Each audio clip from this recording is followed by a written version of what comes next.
So hello and welcome everybody to today's exciting session on the stories of open science in health, a citizen science approach.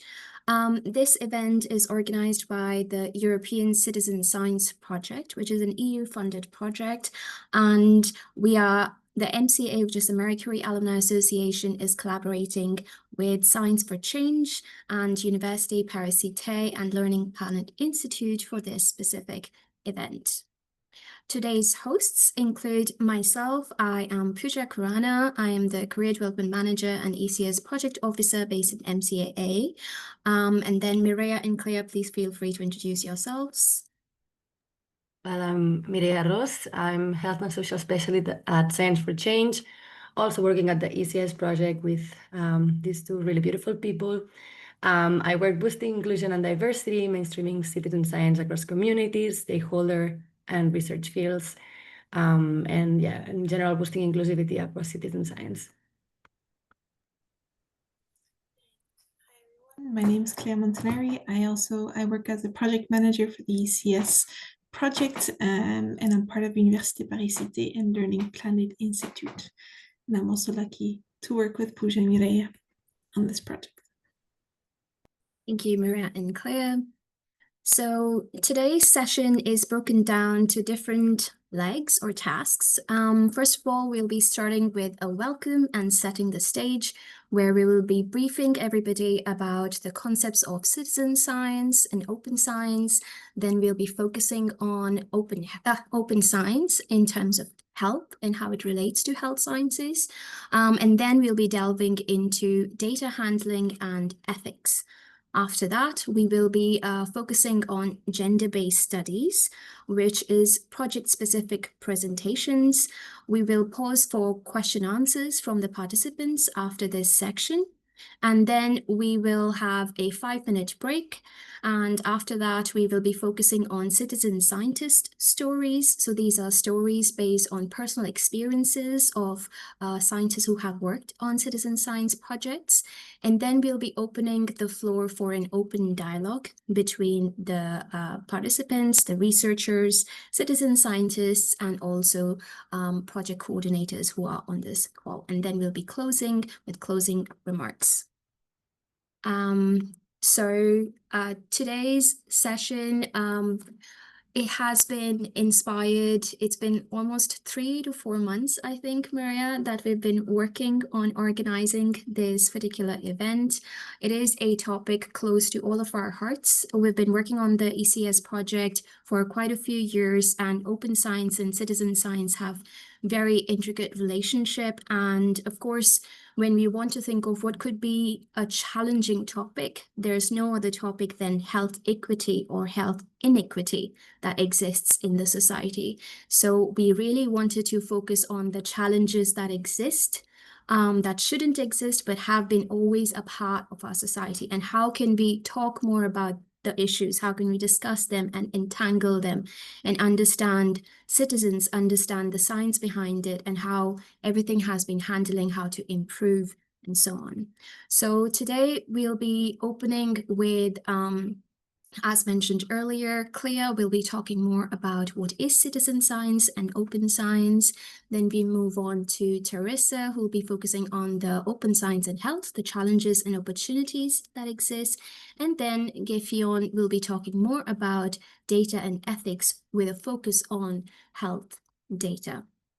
A little bit about the European Citizen Science Project. It is a globally connected, inclusive, and a strong citizen science community for societal change within Europe.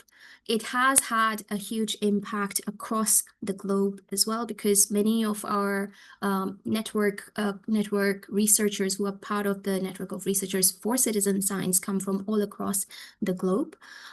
We've been focused through this project on creating and sharing data. We've made open resources, training, and services. Claire, feel free to expand a little bit on the ECS Academy here, involving citizen science, building capacity, and uniting diverse European actors under a common platform. Claire, over to you. Within the European Citizen Science Project, one of its initiatives is to build an academy on citizen science. It already builds on an existing platform called the citizenscience.eu platform that has many different resources and also projects and organizations engaged with citizen science. It's coordinated by the European Citizen Science Association. And so we've been building an academy to provide this for different actors within the field. And you can find this all online. Thank you, and you can share the links in the chat. Thank you, Clea. So without further ado, now we will be getting into what is citizen science and its intersection with open science. So Clea Montanari has been shaping the ECS project by coordinating the development of the ECS Academy, as she was just mentioning. She has a background in biology and environmental politics, and she's been interested in it from a very early on in her career, and was immediately drawn to this topic with a collaborative spirit. And I can second that. We have been working together for 2.5 years, and every day is a learning experience working together with Clea. So thank you, Clea. And today her work focuses on deepening the connection between citizen science and relationship with nature. Over to you, Clea. Thank you very much, Pooja, for this very nice introduction. So my job here today is to kind of explain to you what citizen science is and its intersection with open science.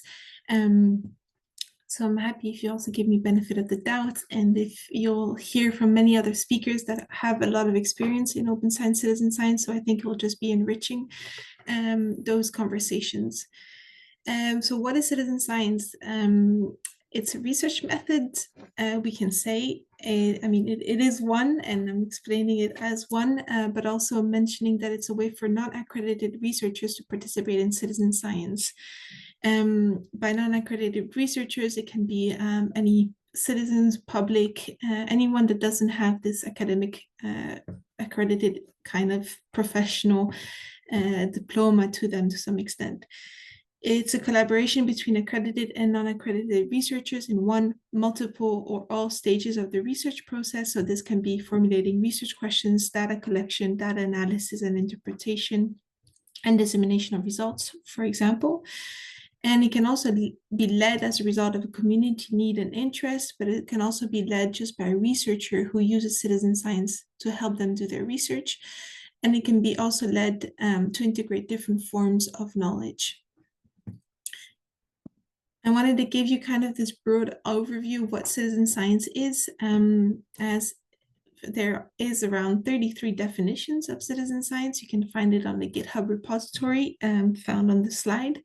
They, I think, pretty much all say very similar things. I chose one of the definitions given by the Oxford English Dictionary that mentions that it is scientific work undertaken by members of the general public, often in collaboration with or under the direction of professional scientists and scientific institutions. And moreover, the European Citizen Science Association actually doesn't give one direct definition of what citizen science is, but prefers to refer to 10 different principles that were developed by a working group within the association, and it was led by the Natural History Museum in London. And these set of principles were created to recognize that the concept of citizen science is a flexible concept that can be adapted and applied within diverse situations and disciplines. And it underlines basically good practice in citizen science. So it's not exhaustive, and they date from 2015. They will most probably be updated soon, but it's just, it highlights and gives you an idea of what can characterize a citizen science project. These principles, they can be found on the European Citizen Science Association website, and they've actually been translated in 41 languages. Now a bit the intersection with open science. The UNESCO actually published a set of recommendations on open science in September 2023, so about 2 years ago, and which represents the first international standard setting instrument on open science. it provides an agreed definition that you can see on the slide. So they define open science to be an inclusive construct that combines various movements and practices aiming to make multilingual scientific knowledge openly available, accessible, and reusable for everyone, to increase scientific collaborations and sharing of information for the benefits of science and society, and to open the processes of scientific knowledge creation, evaluation, and communication to societal actors beyond the traditional scientific community, which is where you can kind of see where citizen science fits in as a form of collaboration between the public and science researchers, let's say. It is also portrayed to have 4 dimensions, so open scientific knowledge, open science infrastructures, open dialogue with other knowledge systems, and open engagement of societal actors that directly include citizen science. They highlight that open engagement of societal actors refers to an extended collaboration between scientists and societal actors beyond the scientific community by either opening up practices and tools that are part of the research cycle, and by making the scientific process more inclusive and accessible to the broader inquiring society based on new forms of collaboration. So as you can see, citizen science is one of the form of collaborations, but there are others which can sometimes fall under the term, but otherwise they also relate to different scientific fields. And they highlight that the open engagement of societal actors is in the perspective of developing a collective intelligence for problem solving, also an enhanced dialogue between scientists, policymakers, and practitioners to give all stakeholders a voice in developing research that is compatible with their concerns, needs, and aspiration. So least but not last, I just wanted to, let's see if it works, wanting to change the slide. Oh, sorry, going. All right.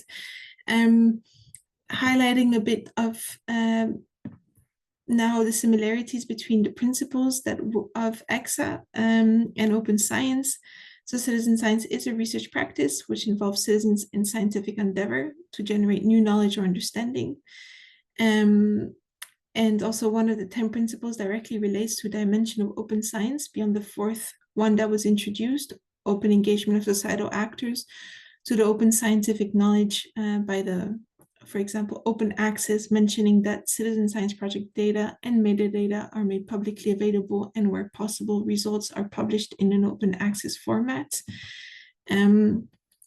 These dimensions are linked, all of them, the 4 ones that I presented, and some practices and some research may be more present than others. So it's always, I think, a play in between all these 4 dimensions, to what extent you make data open to remain in the privacy and ethical practices of citizen science, and to what extent also do you incorporate citizen science into your research because it's the right method of research. So that's it. Okay. Thank you. Thank you very much, Clea, for explaining so well the link between citizen science and open science. And this is perfect because now we're going to move from that to open science and health, and getting the complete picture of this event today.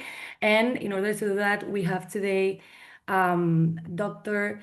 Teresa Shvisti. Teresa Shvisti is an open science advocate with expertise in research policy, responsible research assessment, and scholarly communication. She has led work in project management, platform development, training design, and stakeholder engagement, always championing transparency and integrity in research. She's passionate about ethical publishing. She also supports early career researchers through mentoring, training, and community building. So we are very lucky to have her today here to talk about what are the opportunities and challenges of open science within the health field. So the floor to you, Teresa. Thank you very much, Mireia. I will now start sharing my screen. Let me just find the right button. Okay, you should be able to see the slides now. Can you just confirm, please? Yes, we see it. Perfect. Thank you very much for having me, and thank you for the kind introduction. As was said, I'm Teresa Shibiste, and I work with OpenAIR, the European infrastructure dedicated to open science and to set science free. And what I would like to talk about today is why openness in health and in all world of research is so important, what evidence we see, and how we can translate this into a real impact. I want to start with sort of like setting the scenes. I wonder if you remember the very first months of COVID-19, when we were closed in home and we were all full of questions. It was a very hard time for all of us. And we had many questions and the answers had to come fast. And what we saw actually was that in record time, researchers around the globe started sharing their data, sharing their articles in open access. And thanks to this openness, we saw something almost unbelievable. We saw how the vaccines were developed and approved in less than a year. Normally, this process would take years or so. And of course, there were many other factors that help to create the vaccine so fast. But the availability of open research outputs played a crucial role there. So open science back then wasn't just an idea, but it became part of the solution. And that's what I want to highlight here today. Here you can actually take a look on what it looked like back then in 2020. There was more than 200,000 COVID-19 related articles and preprints published in 1 year. And the line here on this graph, it doesn't just go up normally, but it's sort of rocket upwards. And we call this a coronavirus cascade. At one point, the COVID-19 research made up 5% of all the science being published worldwide. And yet this flood of knowledge was overwhelming at the time, but it sort of showed the capacity of scientific community to mobilize in the case when the information is needed. And the important part of this is that if you remember, publishers opened many of these studies to the whole world, and we could read the publications for free, even those that regularly they would be closed behind the paywalls. And another important fact is that a huge share of these outputs came through a preprint. More than 30,000 of the COVID-19 articles was preprints, which is basically between 7 and 30% of total research papers on COVID. This is quite an impressive numbers. And this, of course, was a blessing and a challenge in the same times, because preprints meant a rapid sharing that was very crucial for the scientific race. But in the same time, preprints came without a peer review, right? So it was sort of a challenging to make sure that only the good scientific results are out there, and many of the papers were later on retracted. So there was also very big challenges on the trust in the research in this case. But I think that the lesson what we can take from here is quite simple, that the openness of data, code, and publication was essential to accelerate the research. But it also showed us need for quality checks and responsible communication, that open science in health is not just about the openness and about the speed, but also about the speed with trust, let's say. And here you can already see a very nice graphic from Montreal Neurologic Institute, which very beautifully showing how open science connect directly with the health outcomes. So it all starts with the patient in health, right?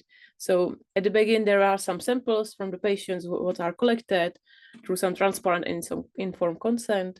Later on, these samples are analyzed, banked, shared openly.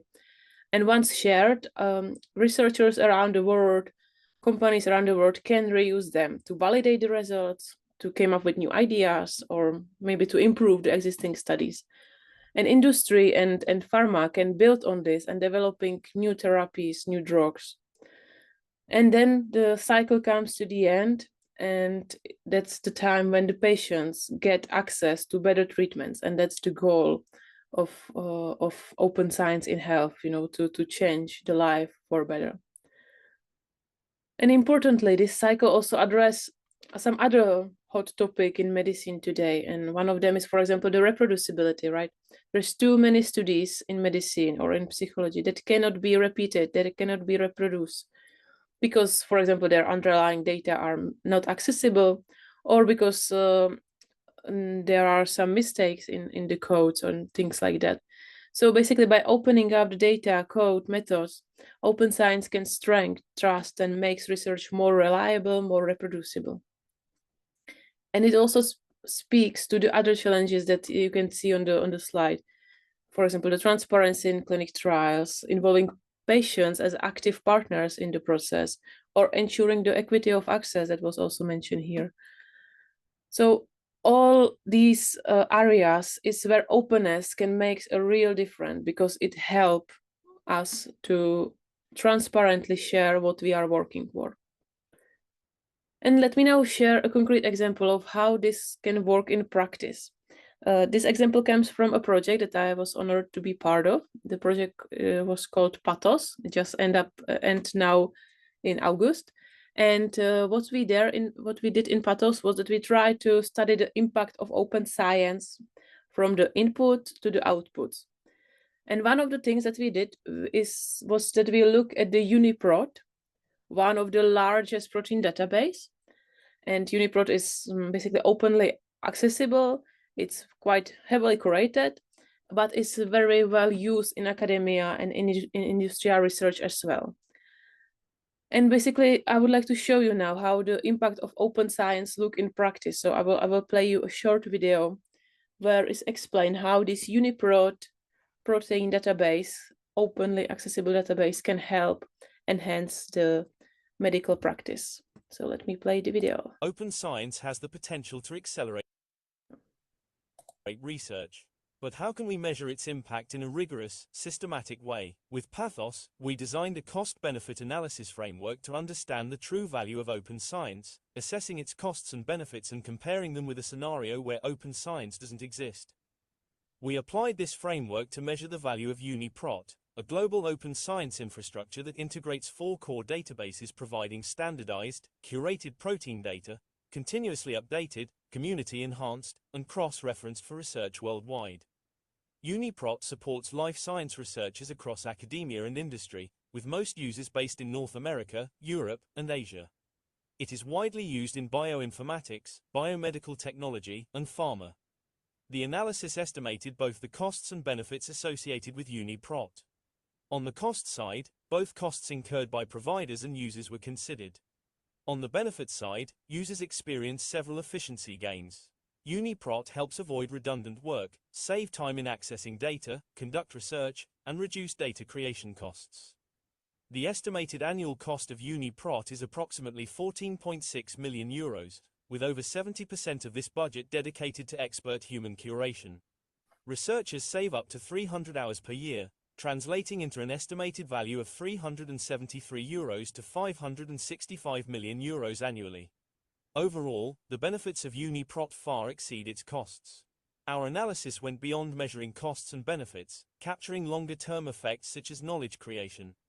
UniProt is mentioned in over 15,000 scientific papers, making it a key driver of research across disciplines. With over 183,000 patent publications mentioning UniProt, it fuels innovation, from drug development to diagnostics, and is trusted by global R&D leaders. By making core data freely available, UniProt accelerates the development of new products and technologies, driving economic growth from the lab to the market. Based on our user survey, 74% of respondents said they would lose access to the same quality data without UniProt. Many couldn't recreate it, publish as quickly, or collaborate as effectively. You can access all our findings in the full case study report and explore additional resources, all open access and developed through the Horizon Europe Pathos project at pathos-project.eu. So what you saw here was just an example of how the open science can actually advance the health outputs, right? How it can help in academia and industrial research to help the patients have a better lives. And here I have another example. Open science. Sorry, I will just skip. Okay, here is another example, which is an app, Ingredio app. And this app is basically a mobile application that helps people to scan ingredients listed on food or on cosmetics. And instantly you can see if there is any like potential health risk, like allergies or toxicity or things like that. And what makes it powerful that this app was trained on the OpenAir graph, one of the largest open knowledge graph in the world. And it was basically built based on the fact that millions of publication and data sets are openly available. And without this openness, without the OpenAir graph and this kind of infrastructure, this app would not be able to work. So Ingredio is a perfect example of consumer-facing open science. It sort of like turns the output of open research into a tool that people can use every day. And it's directly reaching the citizens, which I really like. And then there is also, of course, many challenges which come when we talk about open science in health, as you can see here on the slide. But as I saw the agenda, so I won't go deep into these topics because some of these challenges will be addressed by the next speaker. So you will explore these details in the next presentation a bit more. What I would like you to take home as a sort of a takeaway message is that open science is the best medicine. Because what we saw in this very short presentation and what you will see in the next presentations, open science, it speeds up the discovery, it empowers the citizens, and it strengthens the trust in health research. I believe that the challenge now is to make the openness the rule, not the exception, on all levels in research, in policy, and everyday practice. But I believe that if we will succeed, we can make the science faster and more reliable and more impactful for society. And that means, of course, also better outcomes for patients, better tools for doctors, and ultimately also better health for all of us. So thank you very much.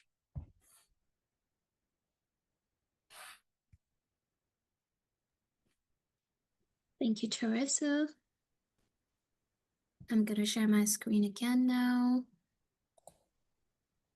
Just a second.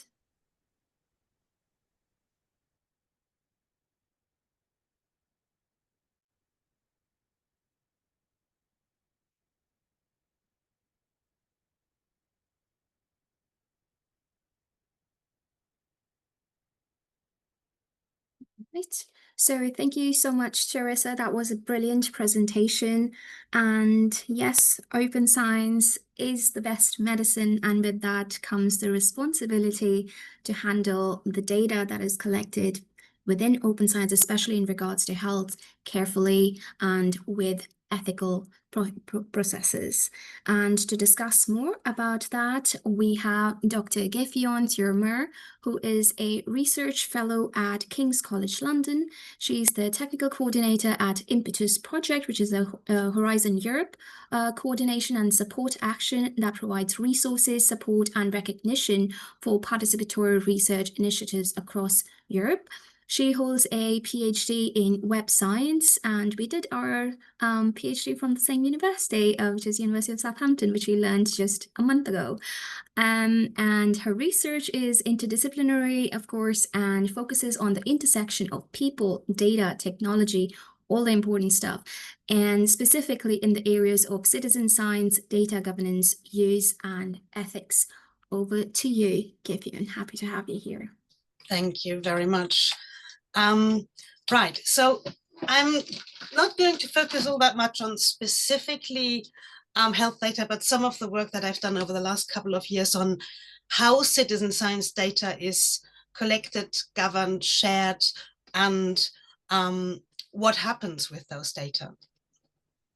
So let me see if I can actually move the slides. Yes. Yeah.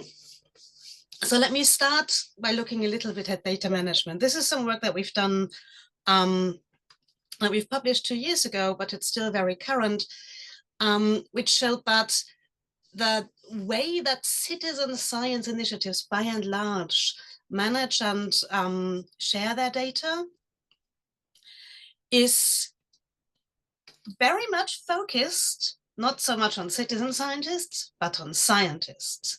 So data is collected and documented, and most of these projects come from academia, and that means that they apply academic standards to their data management, but that also means that they document how they do all of that for other scientists, which means it's done in a language and in terms and also in places where it's not necessarily accessible for citizen scientists, so for the very people who contribute to the data, who engage in the projects.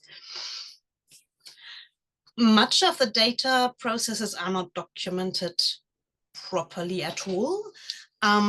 So data might be, or the way data is collected or shared or published might be documented in some sort of informal process. There might be a guidance document hidden away somewhere in a Google Drive. I think everybody knows how this comes about. But that also means, again, that there's no one place where citizen scientists could go and say, actually, I would like to know, I've contributed to this project, I'd like to know what happened to my data, I'd like to know where that data has gone, what it is used for, who has used it. And in most cases, that just simply isn't possible. So the challenge here is that if data isn't documented for the very people who contribute to it, who engage with it, who provide it in the first place, that doesn't really enable them to make good decisions about engaging in such projects in the first place. So if you can't find out where the data is going, where the data is hosted, what's happening with the data, what access rights there are to the data, how as a citizen scientist can you decide that this is actually the project you want to contribute to, that this is something that you want to engage in. See if I can move the slides again. It works. Moving on from there one step, we've also looked at the metadata. So this is the data about the data, which in some cases is actually more privacy sensitive than others, because it would include things like, in some cases, geotags, like, you know, those classical citizen science projects where you use your mobile phone to provide some data, and that mobile phone automatically sends a GPS code for where you currently are, and that might expose your movements, that might expose where you live in some cases. It also includes things like you provide photos, and then those photos are licensed to use. So the project actually needs your name in order to be able to use the photos, because nobody ever seems to think about licensing. So there's a lot of potential privacy risks in metadata that are rarely considered. And if they are, there's actually quite distinct profiles of how citizen scientists think about this data versus how project owners think about this data. And again, this imbalance is difficult because it means that citizen scientists don't have the full picture when they decide to provide data, decide to engage on projects, if they don't have a realistic picture of what the actual risks are in the data that they provide, in the potential exposure. How can they make educated decisions about whether or not they want to contribute, or maybe what safeguards they would like to put in place before they engage? So if core to risk management is risk awareness, then we're not necessarily doing a very good job of enabling citizen scientists to actually make those assessments for themselves. And now lastly, this is a piece of work that I'm currently working on. I'm hoping to submit it next week. So it's hot off the press.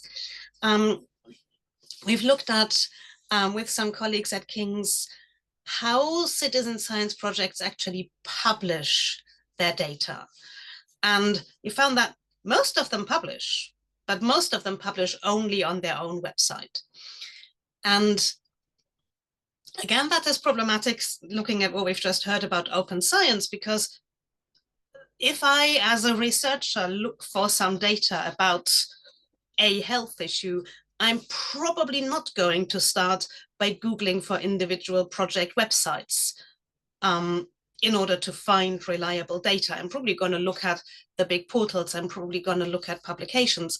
And so the data, while the data is there, it's not necessarily findable, and that very much reduces the potential use we can get out of that data. The bigger problem there is that only a third of the data that we found actually has a license.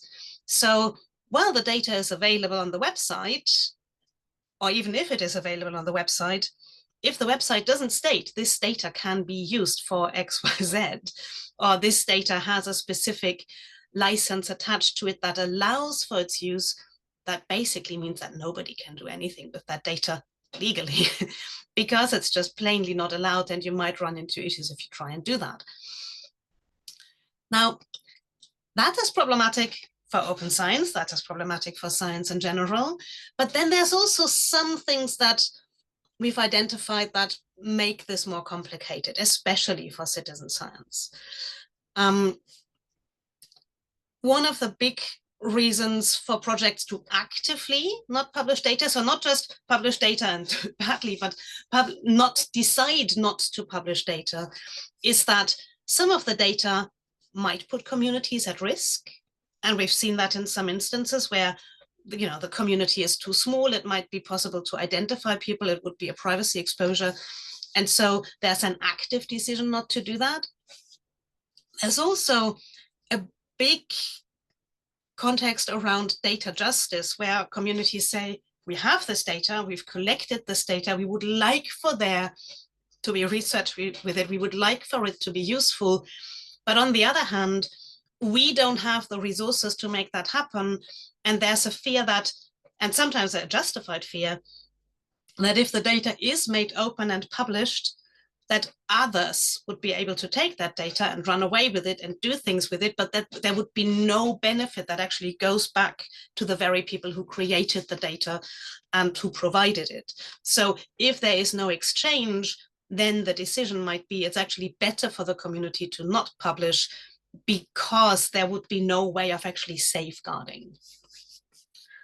The biggest barrier to data publication really is the skills and the access and the resources, because if projects come out of academia, usually there's someone who has the expertise, but it's not necessarily enough expertise, even among academics. But if you look at projects that are run out of NGOs or out of SMEs or out of beyond the core academic community, if you will, there is no access to ethics boards, for example. So people actually can't run their study by someone and say, actually, is it okay? Can we do this? Do we, you know, are there any pitfalls that we might run into if we publish this, if we do this? And if they can't get an answer to those questions, they don't dare do more with it. There's a very basic question around skills. Yes, I would like to publish this data, but I don't know how to properly anonymize it. Therefore, I don't dare publish it because I might inadvertently publish data that I shouldn't. And then also, very, very often, they just don't have the time or the IT skills, or they don't know how to physically actually do the thing.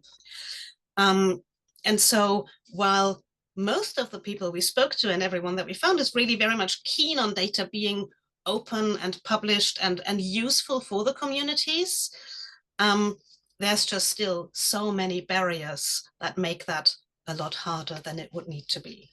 I'm going to leave it there and hand over to the next speaker. Thank you very much. Thank you, Gefion. That was an amazing presentation. So many things and so many situations were crossing my mind while you were speaking. But I think it's it's good to think about our responsibility around data and how we inform our citizen scientists and so on. So after you, we're going to move to the next segment of this online event today. We're going to start to give the floor to our representative of the gender-based studies that we're going to be presenting today. These are, okay, wait here. Okay, perfect. We're going to be talking about 3 different projects that cover a wide span within gender-based studies. One of them is the ISALA project on menstrual health. Then we have the LGBTQIA plus project on health equity and men's mental health and well-being. The project is one for the boys, and well, we're gonna be having the representatives here talking about them today. On the first one, the ISALA project, we have Ilke de Boek and also the PhD candidate Josein Kenfak. For the health equity project, we have Dr. Anna Macedo. And finally, for our men's mental health project, we have Joss Allison. So moving on to the first one, we are gonna be talking about the ISALA and Leke project with their representatives here. Oh, wait. Last slide. Perfect. Okay, so firstly, we have Ilke de Boek. She's a postdoctoral researcher at the University of Antwerp with over a decade of experience studying the human microbiome, focusing on respiratory and women's health. She has played a key role in citizen science projects such as ISALA and Luna, which explore the impact of menstrual products in vaginal microbiome. She also has expertise in clinical studies, probiotics, beneficial bacteria, and she also supports the team in logistics, ethics, and biobanking for ISALA studies. And then secondly, we have Josein Kenfak. She's representing the Leke project. She's a PhD candidate passionate about advancing women's health through citizen science and research on the vaginal microbiome. She co-coordinates the Leke project in Cameroon, inspired by ISALA, which engages communities in breaking taboos and raising awareness about vaginal and menstrual health. Alongside this, she also leads the IMVAHA project, studying how different menstrual products affect the vaginal microbiome. So the floor is yours. We start with Ilke. Thank you for the kind introduction, and thank you for the opportunity to present our ISALA project here. And for today, we will focus on menstrual hygiene. So ISALA is a large citizen science initiative that was launched in 2020, and our goal was to map the vaginal microbiome in healthy women, and this via a citizen science approach. Because up to then, actually, a lot of research was done, but it was usually done in the context of hospital-based settings. So we really wanted to focus on these healthy women outside the hospital context. And actually, our inspiration was Isala van Diest, our inspiration for the name, because Isala van Diest was the first female doctor in Belgium. So we launched the project in 2020, and I will not focus on the details of ISALA itself, because I want to focus on a side project, a daughter project of ISALA. But the idea of ISALA was that we recruited women that had to collect a vaginal swab, both for microbiome sequencing and for cultivation of beneficial bacteria. And it was very nice to see that within 10 days, we actually had more than 6,000 participants that registered to participate, really showing the impact of such a citizen science approach. And we had participants across the whole of Flanders. So we really wanted to focus here on co-creation with our participants. So we didn't want to treat women just as their samples, but really have their contribution in our project, see what for them is important in the context of their vaginal health. And based on this ISALA project, we actually had also a lot of metadata. So we received a lot of output of our ISALA, the main study. And one of these outputs had to do with the influence of menstrual hygiene products.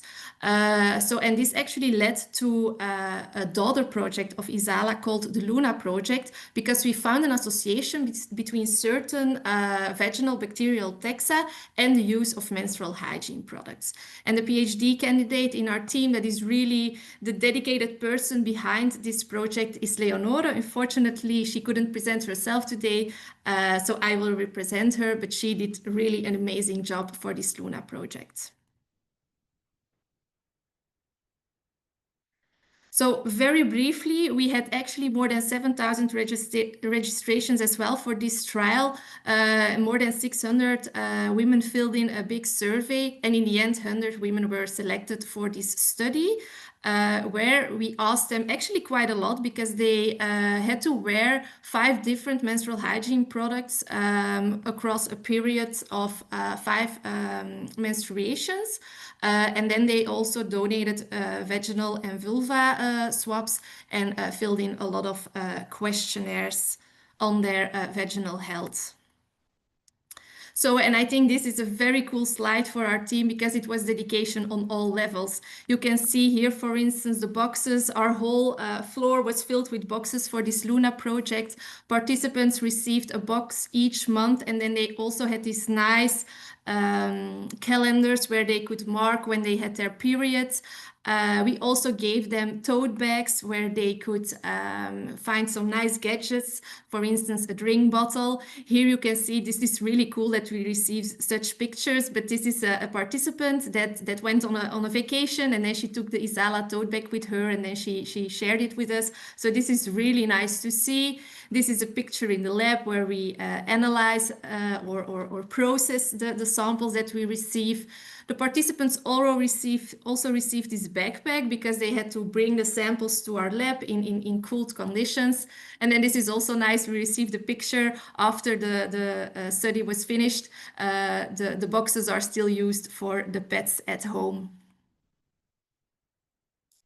And this really breaks a taboo in Belgium and beyond. So we were very proud that we had a lot of press releases within Flanders and within Belgium, but also abroad. So, and this is Leonore, for instance, with our PI, Sarah Lebeer, and they won the the European Union Prize for Citizen Science, which we are very proud of course. And it really takes a village, such citizen science approach. So we have an ISALA advisory board. We have a core team for this Luna project. We have a very big lab with a lot of enthusiastic people, of course, a lot of collaborators, but most of all, a big shout out, of course, to all participants. And then I want to make the transition towards Josiane, because ISALA started in Belgium, but in the meantime, we have more than 15 sisterhoods across the world. And this is really something that we are very, very proud of. And Josiane will now explain to you her work that she has been doing in Cameroon. So Josiane, I give the floor to you. Thank you very much, Elke. First of all, I would like to thank the organizing committee for the privilege I have to present at this event. So today I want to give you a brief summary of the LEKE project. It's the citizen science initiative on vaginal and menstrual health that we conducted in Cameroon. So inspired by ISALA, we wanted to conduct a research on the vaginal and menstrual health with the citizen science approach, where we wanted to put all the participants, we wanted to involve participants at all the steps of the research, regardless of their academic background.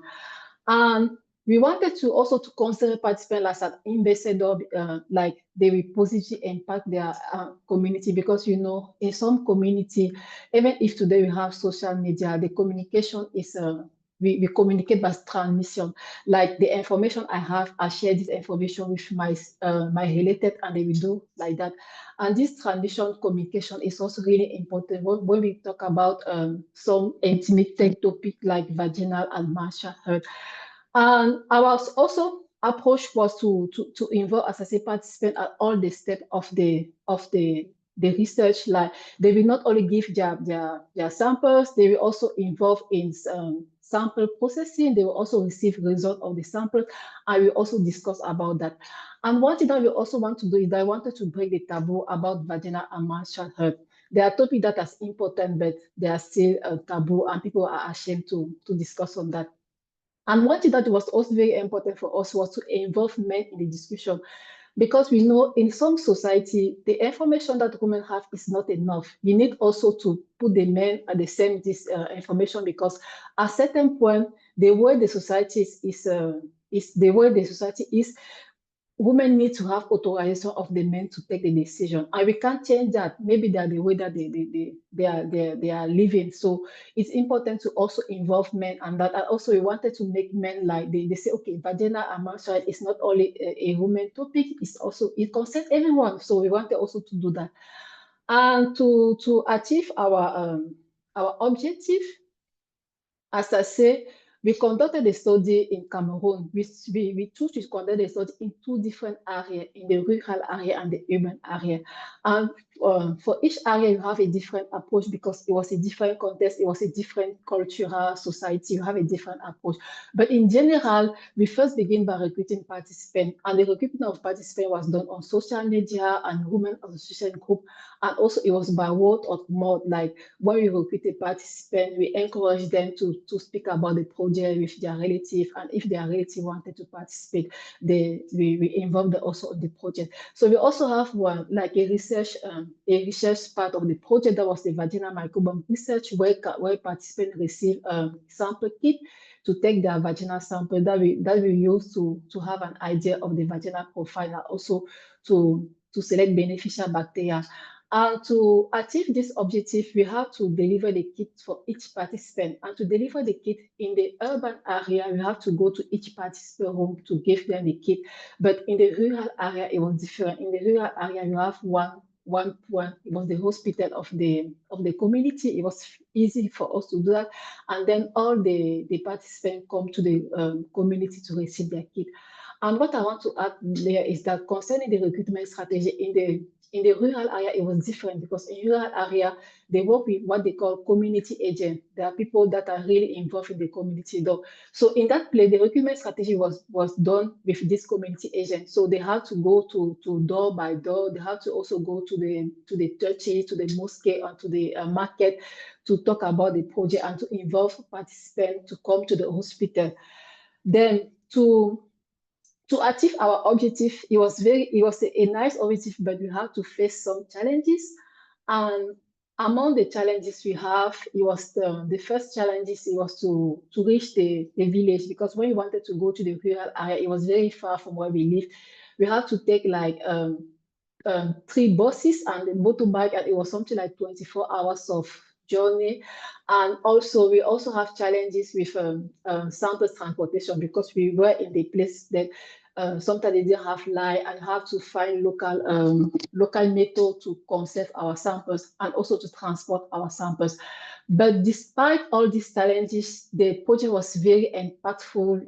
I can take all the grades to explain how this project was impactful, but I decided to choose like 2 things. So first, in this slide, maybe for you, it's just a picture like people are discussing, but if you are in this community, you will feel how impactful this picture is.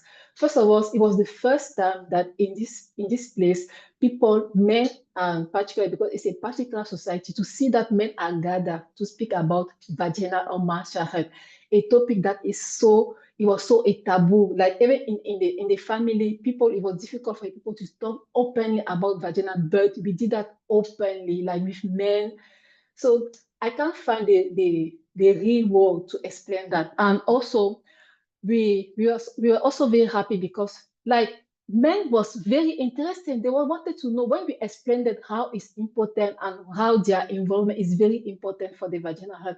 They was asking many questions to know how they can help their wife. So, and what I learned of that is that sometimes when you maybe it's the communication, because like when we explain really to the men what is important for her, how it's important for them to be also involved, because sometimes we say menstruation is only for women, vagina is only for women. They was very involved. I also have a nice result. So another thing that was very proud is that we finally have in the first picture with women, you finally have a discussion with women.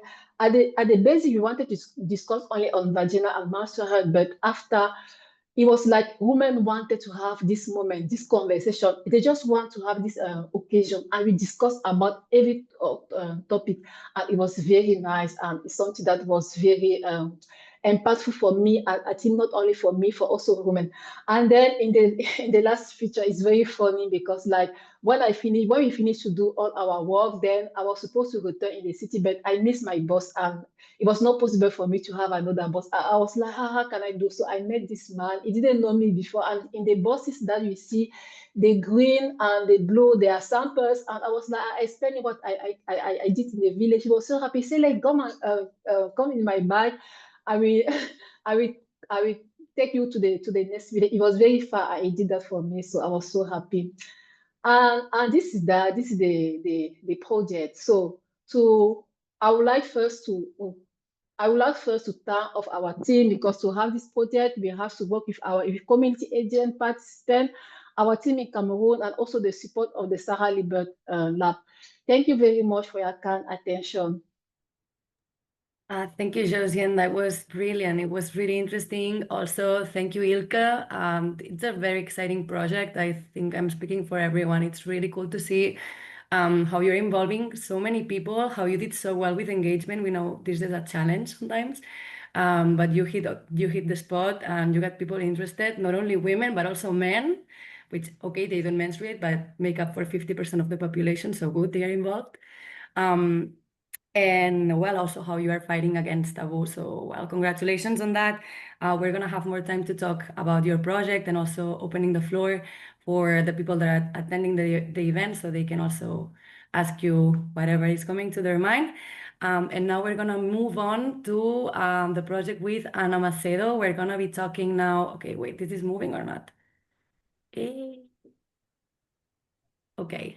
we're going to be talking about the LGBTQIA plus people and the equity in health access, and also well, the actual exercise of the health right.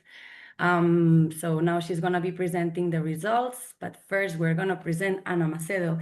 She's a physician by training, but she chose to dedicate her career not to the practice, but to the clinical research. She has over 20 years of experience. She's funded and led a clinical research consultancy, overseeing more than 200 studies before transitioning into academia. Now she's an associate professor and head of advanced education at Nova Medical School, and she focuses on inclusive clinical research in LGBTQIA plus health.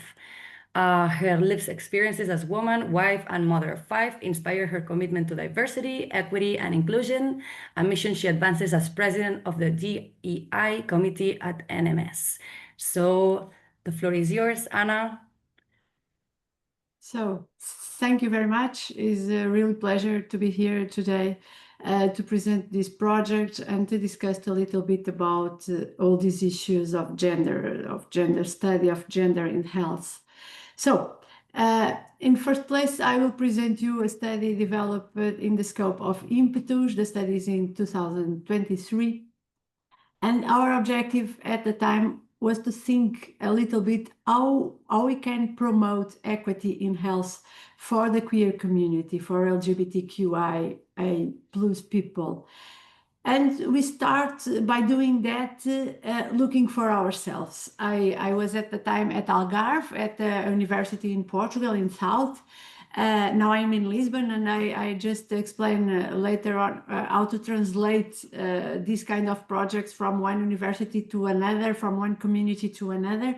But at the time in Algarve, we think that we can start by finding the gaps. And by finding our physician and our studies at the university, what they really knew, what they want to know about this issue, and how we can find some kind of training, of initiatives that could help in improvement equity in health.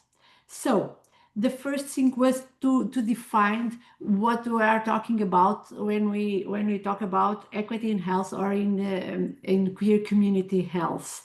We want to show that we are not trying to find equality. We're trying to find something more, that each one has as much as he or she or they need, and empowerment and being there to know what we are doing. So When our first difficulty in the project was to trying to explain that somehow physicians and medical students are also citizens. And you may think this is some kind of a silly issue, but it's not. Each one of the person involved in this study, each one of the questionnaires, each one of our physicians acts as a citizen, not just as a professional, not as a teacher, not as a medical student, but as an individual. And that's I think that's the most amazing thing in this project, was to see how each one involved has some kind of a personal story to tell. So the project objectives were to find what physicians, primary care physicians, knew about gender health, and specifically about queer community health. And one of the first questions that some of the people involved asked us, is there anything to know? It's not the same. Oh, we don't have any prejudice. We don't have any bias. So it's the same. I don't care if it's a female, a male, homosexual, heterosexual. It's all the same. No, it's not. So we must go a little bit far in this problem. Then we defined. Oh, I think no, it's okay. We define our main stakeholders.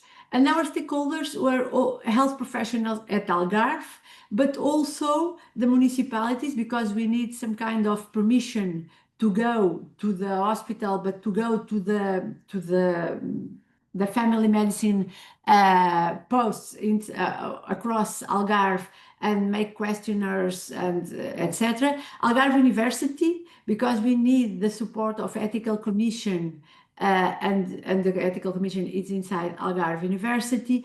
And then we spread the word across schools, across social networks, students association, and so on. And we defined, a scope in this project, and we tried to include in the project so many physicians in general practice as we could during the time. And we include more than 400 physicians in this project. This slide presents you just a brief characterization, because I think it's relevant to know who responds, who answer our questions. I will show you some results, but especially not so focus on the results themselves, but focus on discuss a little bit with you what kind of conclusions we can get from the results. So we have a questionnaire with a lot of questions, of course. One of the questions is access to healthcare equal for LGBTQIA plus people? And if you look to this graphic, you saw that more than half of the responders say yes, it's the same, but it's not, and we know it's not. And then there are questions reflect that is not. Let's just go to a different part of this questionnaire about knowledge. What do you know about differences in LGBTQ plus community health? And one of the questions, I think it's one good question because it reflects how we don't know about this issue. Is breast cancer mortality higher in lesbian women? And if you saw 64% say yes, I think there is something wrong with this. That we don't really know. Oh yes, 33%, 64 say no, and 33 say I don't know, and only 3 give us the correct answer. Yes, it's higher. And you know why it's higher, the mortality in breast cancer in lesbian women? It's not because there is more breast cancer, it's the same, the prevalence is the same, the incidence is the same. However, lesbian women die 3 times more than heterosexual women. You know why? because they don't like to go to the gynecologist. And why? They don't have access. In Portugal, we have access. Of course, we have a nice national health system, and more or less it works. So I can get an appointment with the gynecologist, but I feel that there are some kind of prejudice, some kind of discrimination, of not a really discrimination, but some kind of not a really inclusive also. So the women don't go to the physicians. They get the diagnosis of a breast cancer later with advanced phase of the disease, and they die more. That's a really problematic question. It's not only about breast cancer. I could tell you the same about cardiovascular mortality in gay men. So it's a question that is much more crossover than just breast cancer. So the physicians think they knew. 1/3 think have the conscience that they don't know, but 2/3 think they know, and they really don't know. Let's pass to the other part of the questionnaire about discrimination. Do queer community users suffer discrimination in health services? And almost half say yes, according when we ask for homosexual people. And when we pass the question to transgender people, the percentage are much more higher. It's the same in all questionnaires that I participate in, and it's the same when you ask not to the users of health service, but to the professionals themselves. The same question: are physicians discriminating according to sexual orientation? The answer is yes, and even more for transgender. So the last block of this questionnaire is about training. And the training is enough or isn't enough?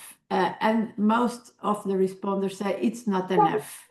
But we should think in this point that those who respond to questionnaires are quite different from those who don't want to answer us. So I think we are seeing the persons who are more likely to think about these issues, because those who don't care don't even answer to this kind of questionnaires. So I try to give you some kind of very fast speed tour about this study. We present our results in several places outside country and in Portugal. And the answer and the response from those who were there was very, very good. So good that at the university at Algarve, we transformed this project in the project concerning our students, all the campus, not only medicine, but this project was transformed in another project about queer community inside campus, and how gender issues are treated by other subjects behind health scientists. We have a question about in economics, in the natural sciences, what kind of examples are used in the texts, in their classes, what kind of icons are used in the presentations. We present all kinds of genders, of kind of families in our examples to our students, and how the students have the perceptions of that, what they want to have. So just to finish, say that some of our training material are available open. Our data are available on request, not really open to all, because I have a concern about this kind of data. Gefion, this is for you at the end of the day, because I already saw some not quite good use of this kind of data. In this kind of data, we ask for gender identity, for sexual orientation as a participant, and that information is quite useful to know something more about the people, because otherwise we don't have information. So we must ask. It's quite important to make this kind of questions if you want to talk about equity but you must have at the beginning of the study, we had a protocol. We are asking this question to do this kind of analysis. I think it's quite dangerous to have all the information to do what kind of analysis you think at the time without any rational, without any theoretical context at the beginning of, because you can find everything you want. So it's just to make some kind of statistics, go and back and go, and we find every kind of results, and then we can say, oh, it's evidence-based. It's not evidence-based, it's data-based, but that's not an important thing. So just to finish, after that, as I told you before, I live Algarve University right now. I'm at medical school in Lisbon, and I can persuade the persons at Lisbon that we should proceed this project. So right now we have a group in Lisbon to the next steps of not this project, but a new project based on these results. So thank you very much. Okay, Thank you so much. Okay. Thank you so much, Anna. That was a brilliant presentation. We've had personal chats as well about it, and I think it's important to note here that the first step in health equity is to acknowledge that there is inherent bias, and only then we can start working towards taking care of these or managing those biases in our health system. I also want to acknowledge here that within our gender-based studies, we wanted to focus particularly on topics that are taboo in our society. We wanted to, for example, focus on menstrual issues, on LGBTQIA health equity, and also here, as you see, on men's mental health and well-being, which is also remains to be a taboo issue. Now, a disclaimer before we carry on with this project: this is not a conventional CS of citizen science project. However, it could be in the making of a citizen science project, and it does involve public engagement, awareness building, and also skill development around how to manage and handle mental health and well-being within the men's gender. And so the project's name is One for the Boys. And to present this, we have with us Joshua Ellison, who's the project coordinator of the One for the Boys project. He's a coach, facilitator, and trainee psychotherapist who works with men in group settings to empower them to connect with, understand, and express their emotions. Joshua's practice is based in a combination of somatic and cognitive exercises focused on quickly teaching simple and practical skills that can be adapted and integrated to a variety of life situations, capacities, and belief systems. Over to you, Joshua. Thank you very much, Pooja. Hi, everyone. So I wanted to start my presentation today with a quote from a thinker that I've really invested a lot of time in. Patriarchy demands of all males that they engage in acts of psychic self-mutilation, that they kill off the emotional parts of themselves. If an individual is not successful in emotionally crippling himself, he can count on patriarchal men to enact rituals of power that will assault his self-esteem. Now, that quote comes from Bell Hooks's extended essay, The Will to Change, which he published 20 years ago. And where has this led us?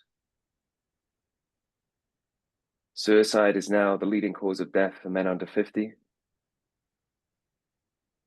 Men account for 75% of suicides, and less than 40% of referrals for psychotherapy within the NHS are for men. So we are dying in droves, but on the bright side, at least we're not going on about it. But looking at that third statistic, why aren't men talking, was my question. Aside from associating emotions with weakness, shame, and rejection, more on that later, many men simply don't know how to talk about their emotions or what it is that they're feeling. Until we're faced with extreme challenges, and I say this as much from my own experience as from those of the men who have participated in the workshops, we live in a state of emotional numbness. Now, as my own research has shown over the past few months, emotional numbing is a very common theme in trauma studies. When we're faced with a threatening situation, our nervous system goes into fight or flight mode.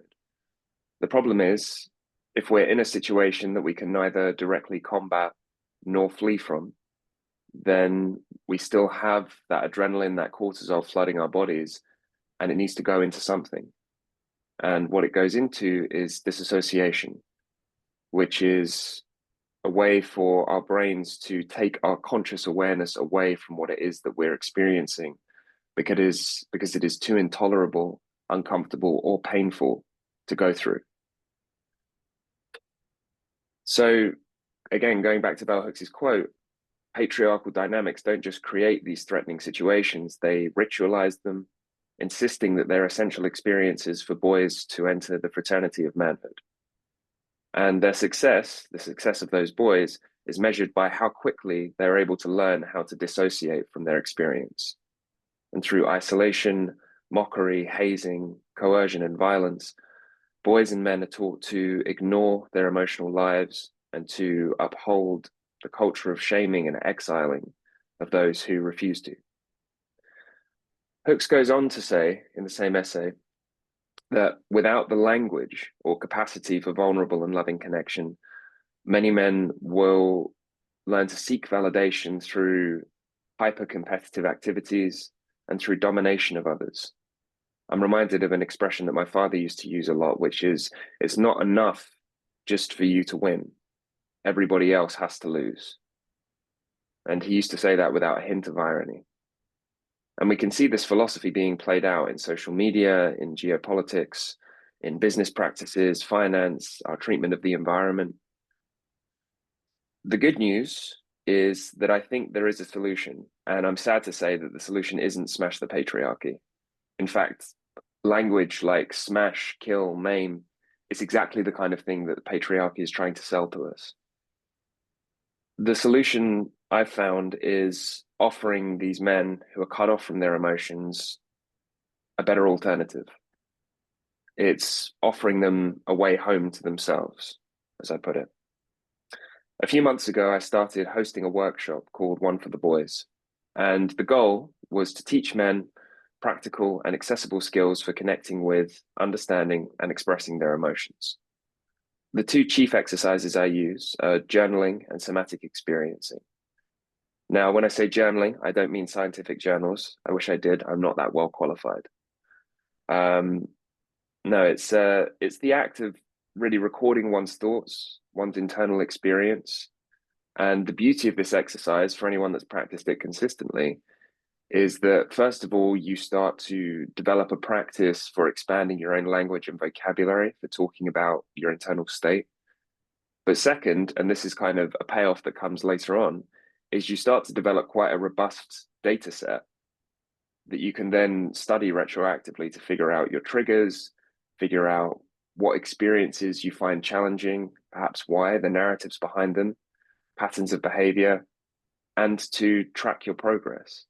And I think that's a really key theme, because often many of the tasks that we've talked about today, they can seem so intractable that the only encouragement we have is whatever minutiae of progress we're able to track as we're engaging with them. The second practice is called body scanning, which is like a very simplistic version of somatic experiencing. And if you've ever done a yoga class, Tai Chi, Qigong, you've probably done something similar. It's a case of simply scanning down through the body, often with your eyes closed, and just being aware of what it is you feel in different parts of your body at different times. The way that this works most effectively, I found, is that it allows you to connect with your emotions via physical sensations. And if any of you have read the work of Bessel van der Kolk or have studied anything to do with polyvagal theory, you'll know what I'm talking about when I say that emotions are often located or at least associated with different areas of the body. We've all experienced butterflies in our stomach on a first date, or our hearts pounding when we're on a roller coaster. this is what I'm talking about. And if you don't have a direct emotional vocabulary, if you're not accustomed to connecting directly with your feelings, then getting there via your body and via physical sensations can be very effective, and it can make those things more accessible. Otherwise, talking in men's circles about what emotions are you feeling, do you feel sad, do you feel happy, can often come across as quite esoteric, or even, in a sense, a form of emotional gatekeeping for those who aren't accustomed to having those conversations or haven't had the privilege of having those conversations. So all that to say this, the alternative as I see it, and that this project will be trying to promote, to patriarchal thinking, patriarchal dynamics, and the ravages that they cause on men's mental health and well-being, is to create and facilitate spaces that offer men a safe place to learn to talk about their emotions before they're even talking about them, and hopefully give them a way back to their authentic selves, a better alternative to patriarchal thinking. Thank you.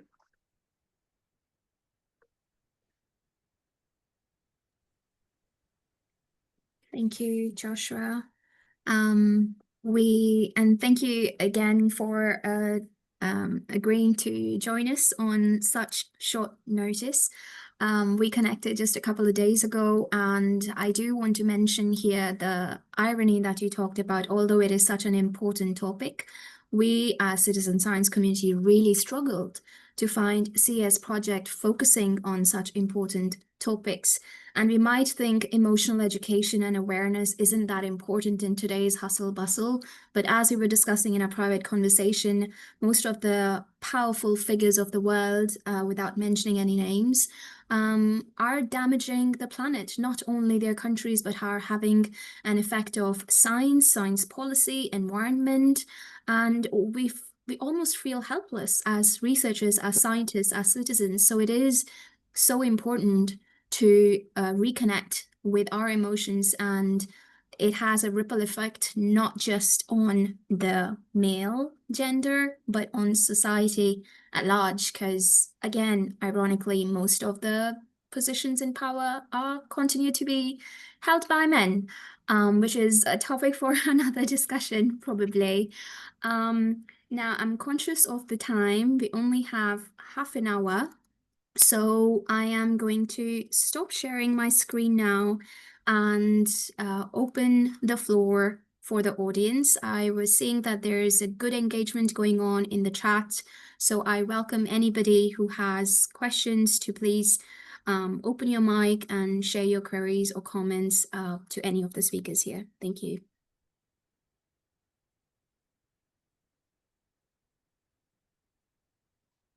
Anybody? We had a question from Mark on the chat.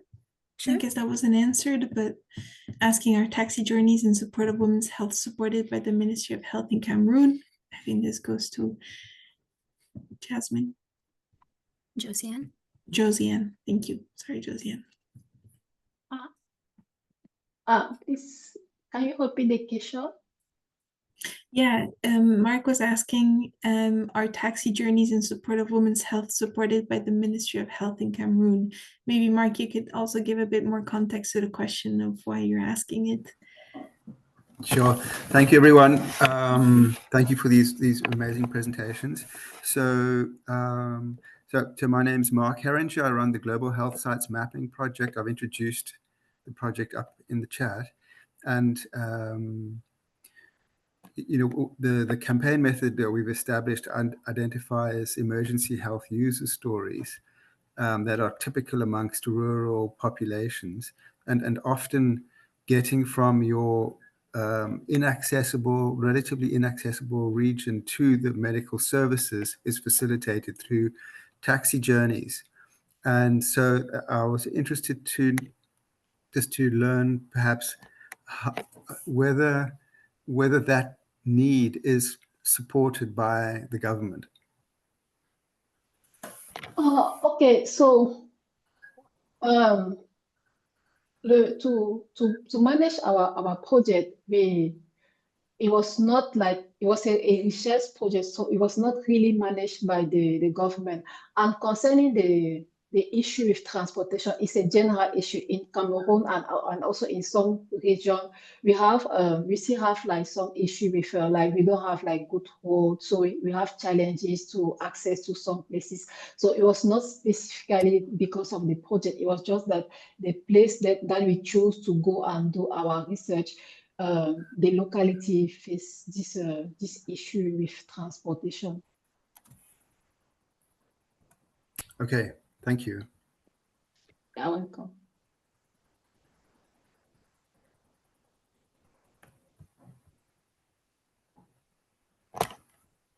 Okay, do we have any other questions in the chat?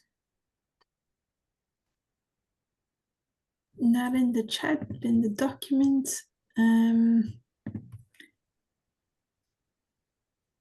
So we did touch upon the topic about co-producing citizen science initiative. So how to do co-creation of citizen science projects, for example, while respecting people's right to keep their sensitive personal data confidential. I guess there was an open question from Anna to Geffian around also kind of the ethics of data, asking about gender identities and the need for that in respect to Anna's research.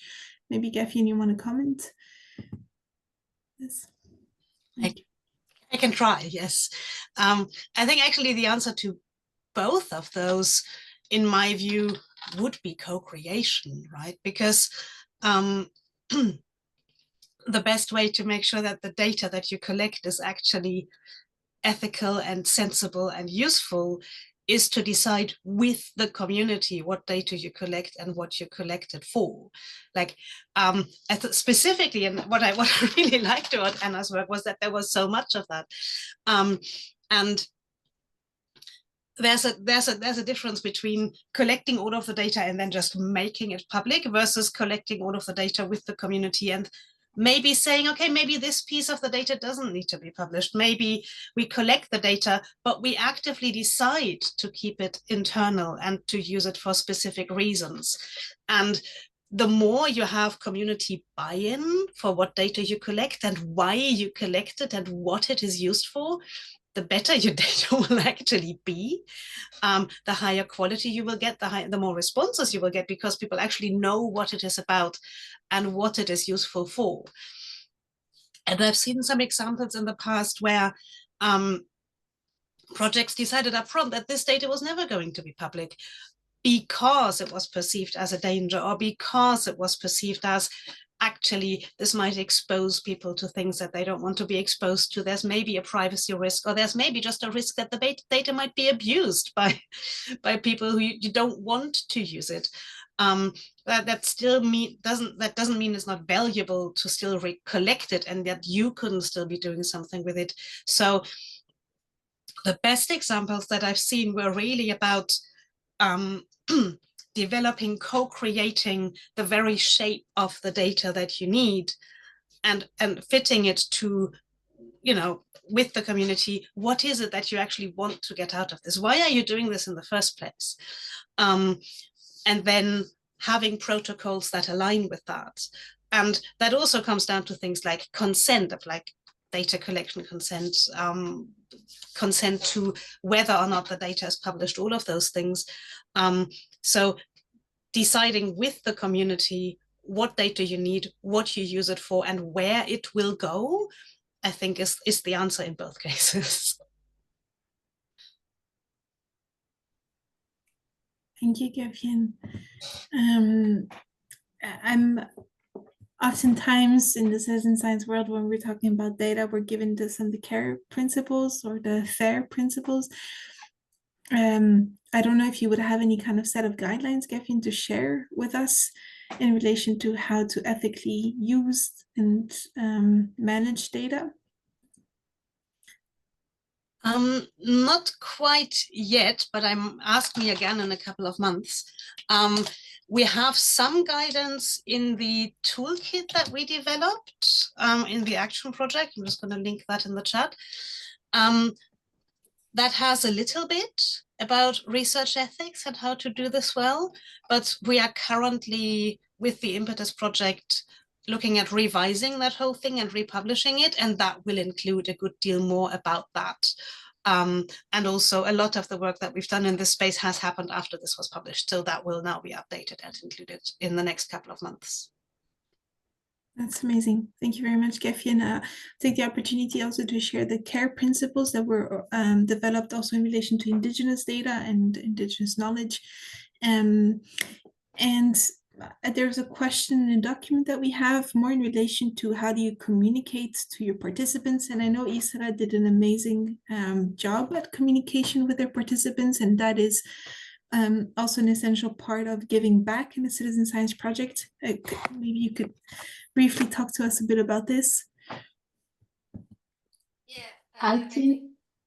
Oh, sorry, Josiane. You can go ahead. No, it's okay. I thought that you went. Oh, it's okay. Go ahead. Yeah, I have to leave in a few minutes, but I can take this question. So yeah, that's a very good question because of course we have sensitive data and we don't want to make our participants worrying about their health. So the communication towards the participant, it was really yeah, there were a lot of discussions on how to phrase it, how to communicate it to them. We had a lot of input from gynecologists because, of course, we know a healthy vaginal microbiome is dominated by lactobacilli, but we had healthy women without complaints, and some of them also didn't have this lactobacilli dominance, so we didn't want to worry them that their microbiome was unhealthy because they didn't have complaints. So it was a lot of yeah, we also had a lot of interactions with our communication office and then with the gynecologists. We also had a email address where participants could ask their questions to the team. And I remember that the team was really ready once the results were shared. The team was really ready because we expected maybe a lot of questions after we shared the results. So we were really waiting, and we first thought that there was maybe an issue with the mailbox because we didn't receive any questions. But then afterwards, it just appeared that it was very clear for our participants and that no one was really worried. So I think we did a good job in this communication. That's amazing. I mean, if you look at the ISALA website, you also see a lot of dissemination on your research findings, and you make a point as well as communicating it in a non-scientific way, right? For it to be a bit more accessible to. Yes, because it was even, so yeah, of course, we also have our peer-reviewed publications, but like the communication to our participants, it's done in a phase before your scientific publications are out. So it's really a totally different way of communicating. And I think it's important for scientists that, yeah, that everyone at least tries to think about it, how you can properly communicate towards the citizens. Thank you, Ilke. Yeah, I apologize because I have to leave, but if there are any other questions, yeah, Josiane will stay in the call, but also you can reach out to me via email. I really apologize, but something urgent came up. No problem. Thank you very much for being here with us today. You're very welcome. Thank you for the invitation. Bye. Thank you. Bye. Josiane, I'm wondering if you'd like to add anything to how the way you communicate with participants in Cameroon, how you deal with the data. Okay, so we have also like a same approach with ISALA. Like we are not a medical doctor, we are a researcher. Even if we are doing research on vaginal microbiome, you have to be very carefully. And in Cameroon, we also work with gynecologists.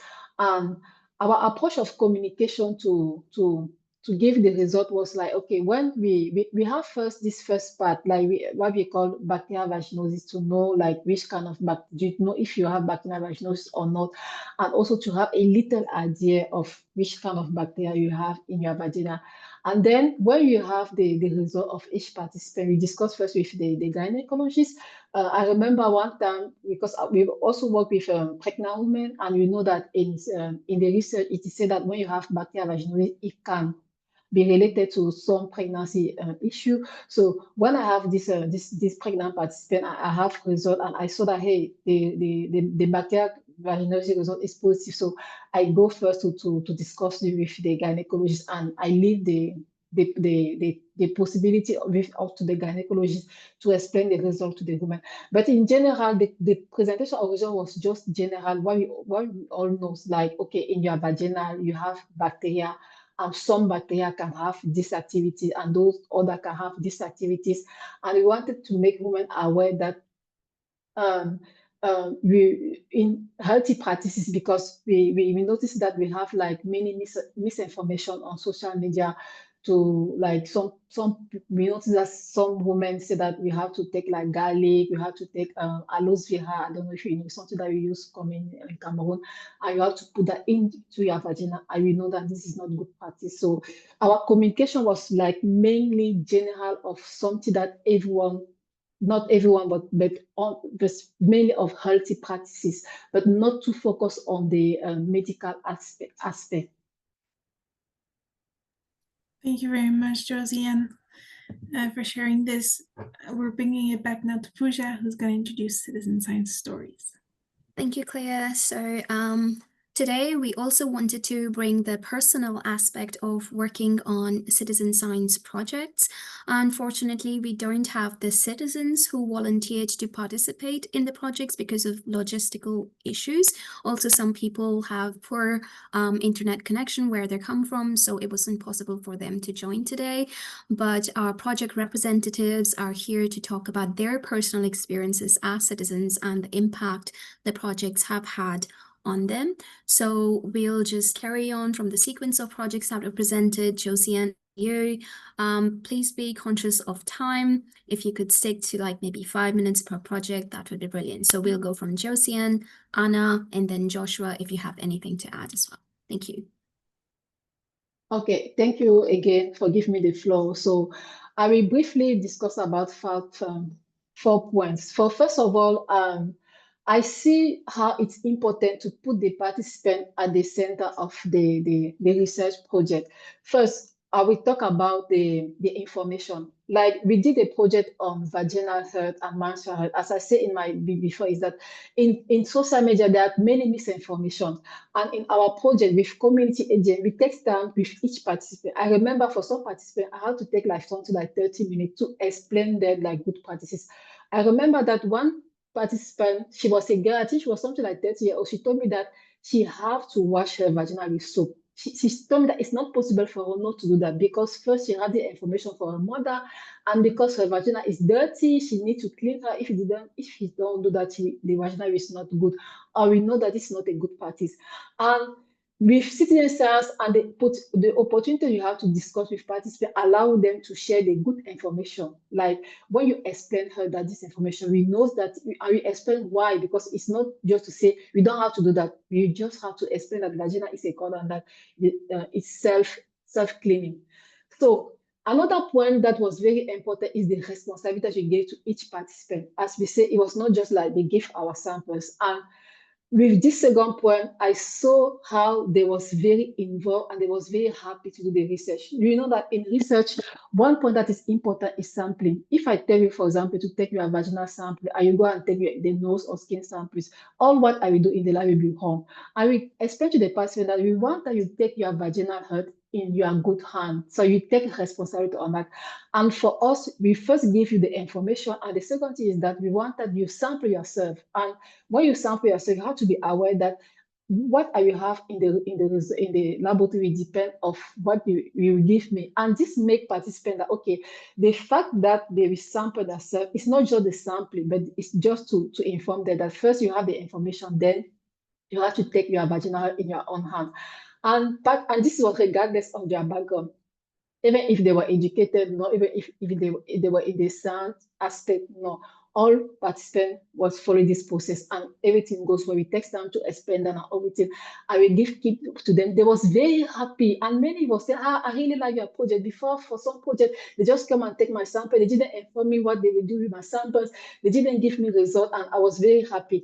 And also, We also do for some participants, because when we were discussing, they was also curious to know what we do with samples, and for them I proposed that I can show you some nice picture, like when we do the vaginal, you have slide, you can take picture on the micro, so I can show you some nice picture, and they was happy. So for some participants that wanted, I sent them the picture, and they was say, this is what I have in my vagina. Honestly, they was very, very, very happy to that.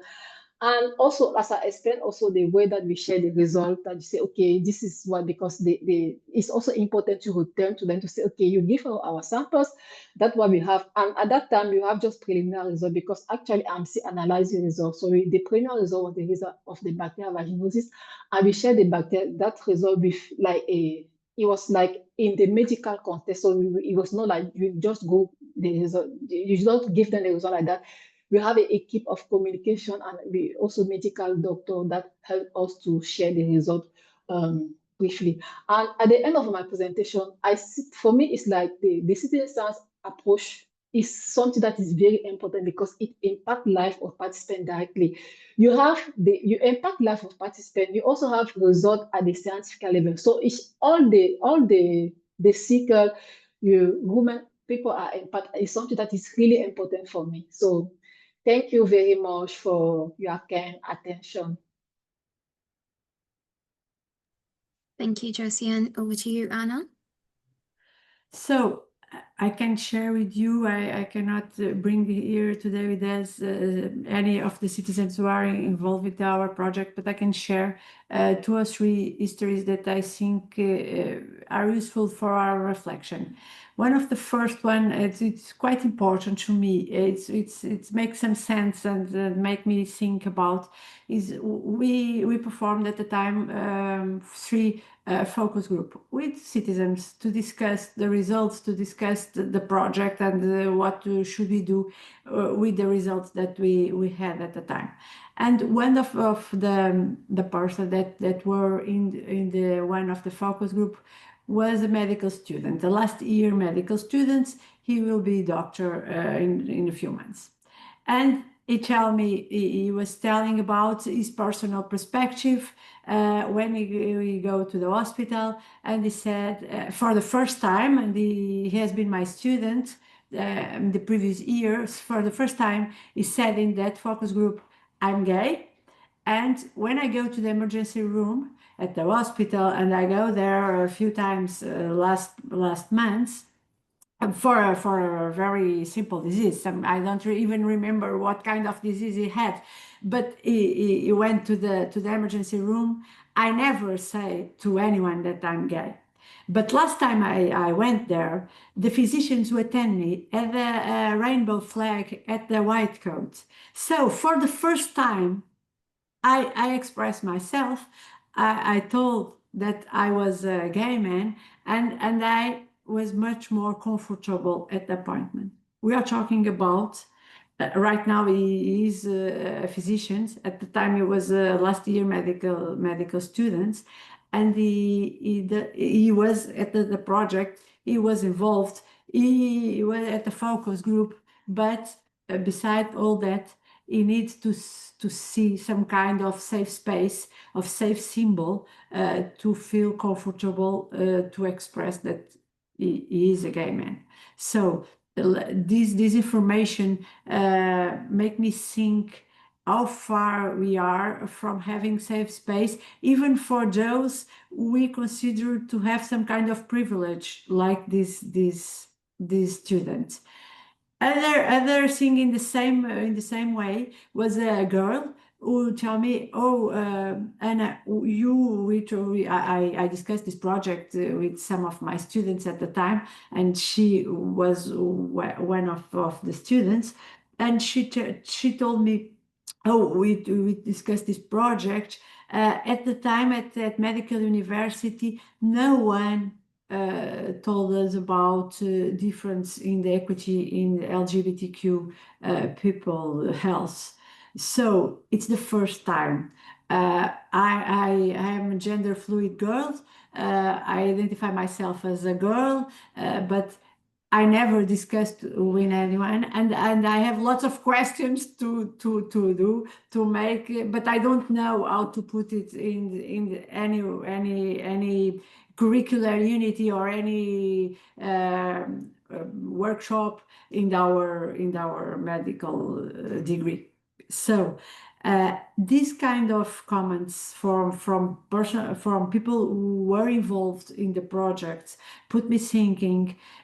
Medical physicians and medical students are, as I told you before, and that's important to have conscience about that, are citizens.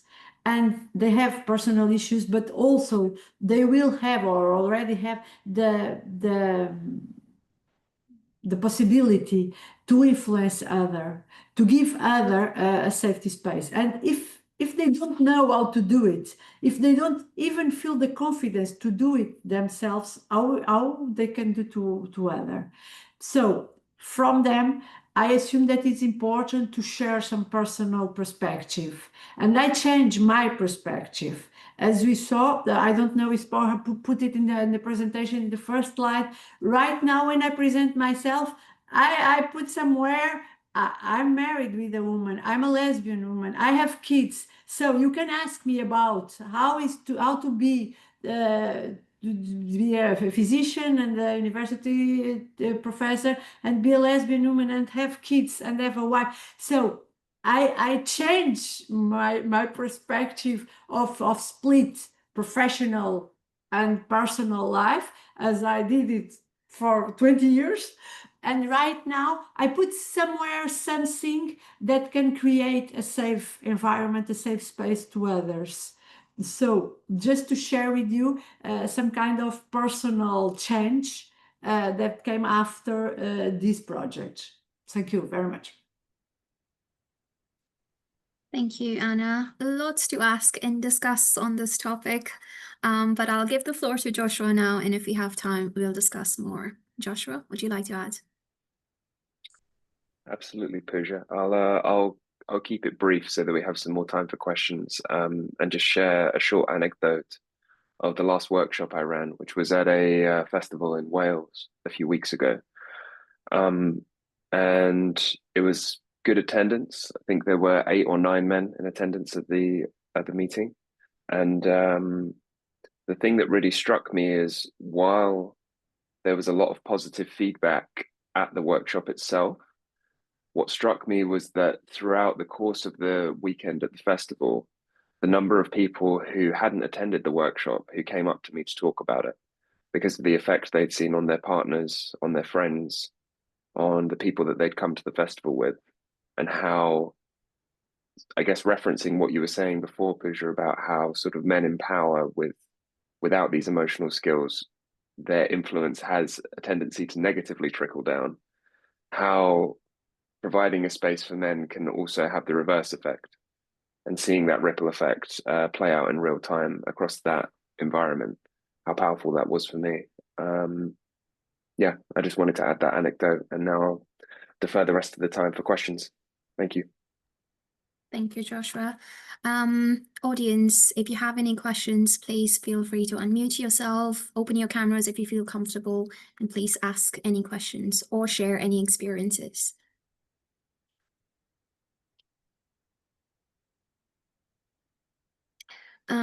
If not, then Anna, I have a question. Claire, please keep me on time. Okay. No, I'll be quick. It's just that I don't want to keep people here if they want to leave. Yes, I would say it takes getting to a certain stage in your career, becoming secure about being where you are. It is difficult for younger professionals to reveal vulnerabilities. We want to create safe spaces, but there are heavy repercussions. People don't want to share such sensitive data because these are used against them. And as much as we talk about data handling and ethics, the crude reality of the world is that data is leaked, no matter how secure the channels are. Yes, we're working hard, but it is impossible to just guarantee there won't be misuse. At least that's the perception of common public. So how do we encourage people without jeopardizing them? And how has a personal experience been for you? I completely agree with you, Paha. It's much more easier when you don't care about, we don't need to care about what the impact of reveal some kind of personal exposure. For the younger is more difficult, in some countries is more difficult, in others is impossible, and we know that. So just put it in different places, your question. The first one, to reveal something as personal, and non-anonymous. You say, I am this. What we can do, we can create top-down, and I think it's a strategy clearly top-down, to create some kind of a safe space as this kind of thing. Put a flag, put some kind of a different symbolism in the wall, in the bathroom, and so on. So from the perspective of who leader the organization, the institutions, you can do lots of things of very, very simple tasks, but very important changes for how the organization is the perspective of the organization about this kind of things. And I'm not only talking about gender. We can talk about different kinds of inclusion, diversity, and equity in the general perspective.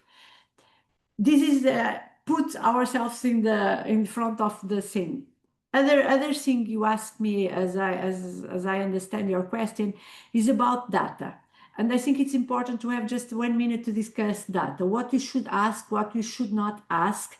And then in health field, we ask a lot of sensitive information. Almost all the information we ask for is sensitive. It's what kind of diseases is, how we measure, how we weight, all the information is sensitive. However, when you talk about gender identity or sex, and it's a lot of misperception, what is gender identity, what is sex, and we should ask both for different uses, of course. But when we talk about sexual orientation, gender identity, and these kind of things related with gender and sexuality, we have lots of misconceptions, preconceptions, and I think we could be in somewhere where I don't want to be, in some kind of don't ask, don't tell.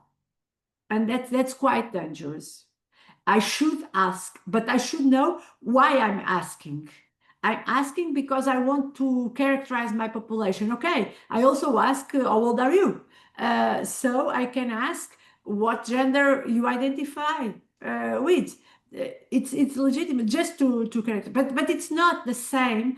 Oh, so right now I will compare the diseases of this gender identity with those gender identity, or I cannot go after that. I must have some kind of theoretical frame, as I told before, to make some kind of association between data. Right now, I'm talking about anonymous data, okay? But even there, even when the data are anonymous, we should be carefully how we make associations with data, because they could lead us to dangerous conclusions and not really scientific conclusions, just hazard information. So I think as a scientist and as a citizen and as a vulnerable group or a subrepresented group, women, I'd like to see the questions. I really like to see in a questionnaire gender identity. It's important to me to know that people care about it. They are thinking about the question. It's important to be there. So we should ask, we should be, in my perspective, of course, we should ask, we should be careful how the data are used in the open source, okay? That's my perspective. Thank you, Anna. This is last call for any questions from the audience. This is your chance. Yes, Mark. Thank you.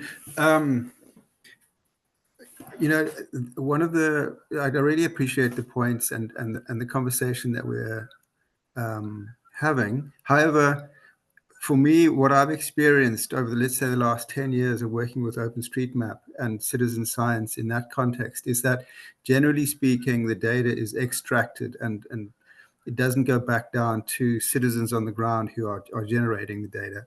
And that's a challenge. And so the question, what I'm trying to do and work out is how to include this best practice that is clear in this work, where the work needs to happen through financing. Someone has to pay for it.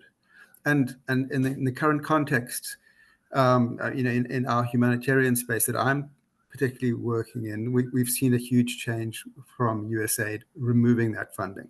So these good intentions that we have for this work is not being addressed with appropriate funding, and it's harder and harder. So my question is to this group: has anyone done something with blended finance where you can include stakeholders with the expertise, such as many of the people in this call, in the project in a non-sort of market-related approach? So in our particular work, we're looking at accurate baseline health facility data, and the stakeholders who have an interest in that, and establishing a blended model. And so, yeah, I just wanted to know, blended finance, does that ring any bells for anyone in this group?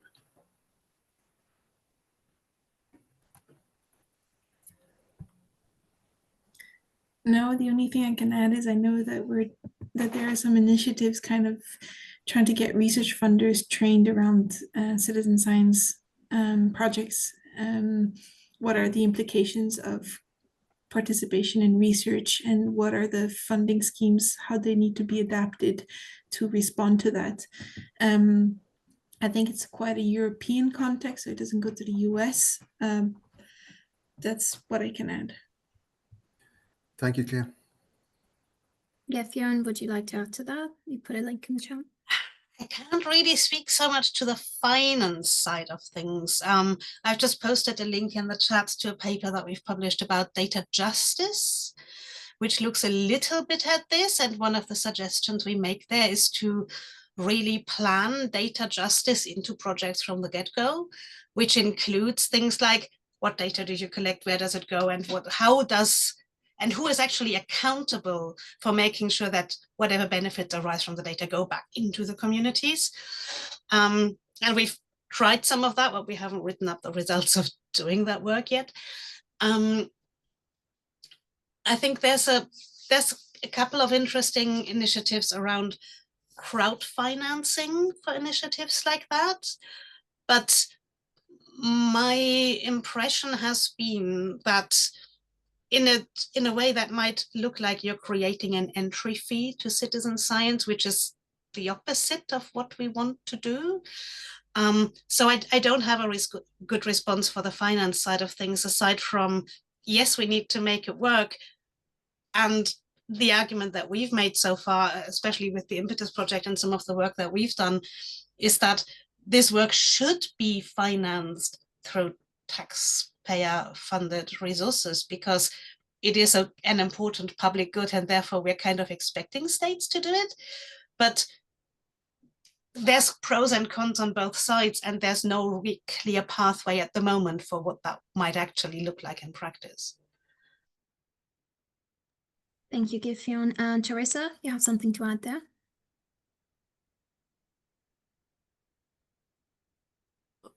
Sorry, I have a bit issues with my internet connection because there is no electricity in my home right now. But I wanted to add, shared a link in the chat, because as a part of one thing that we're doing is also monitoring the policies on citizen science, and also the monitoring on citizen science, as well as some data on financial investment in citizen science.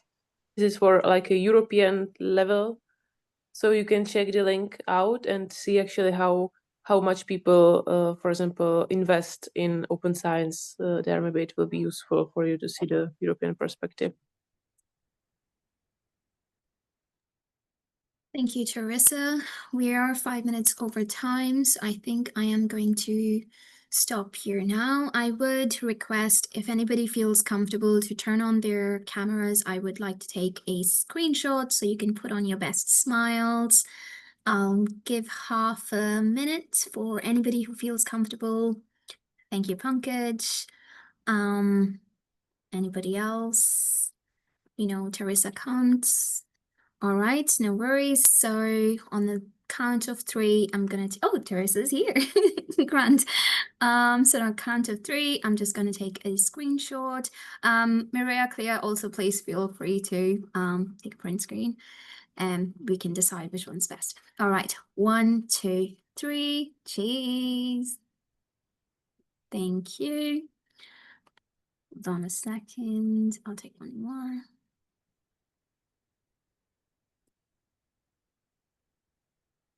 Right. 1, 2, 3. Citizen science. Brilliant.